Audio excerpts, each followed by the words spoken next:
In this video, I'm going to try to show you how I teach my dogs to do the weave pulls. I don't teach 6 weave pulls because they will have to do 12 weave pulls for most of their career. For this method, you will need a set of 12 weave pulls, 10 guide wires, which is what Steve's laying out right now, and 12 gates, which are behind him. In the beginning, a training buddy is also very helpful.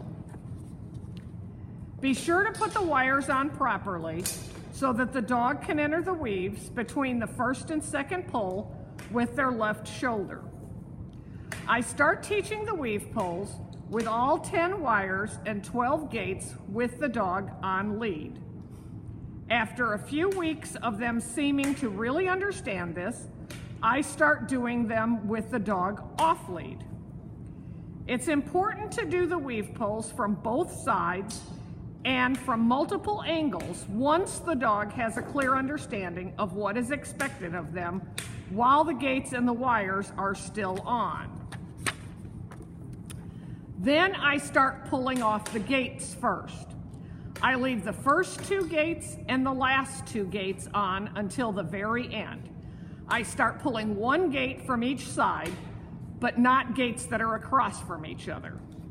After a few weeks with 2 gates missing and the dog seems confident in the weaves, I'll pull 2 more gates and so on until all the gates are gone, but all the wires are still on. Then I repeat this process with the wires, again leaving the first 2 wires and the last 2 wires for the end. This method has worked the best for me and my dogs.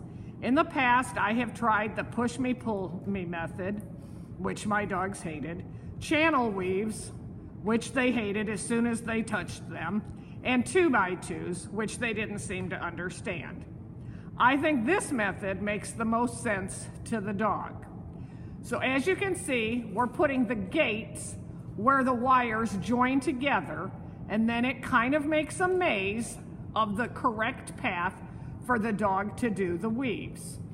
So I'm going to come down here and show you what it looks like.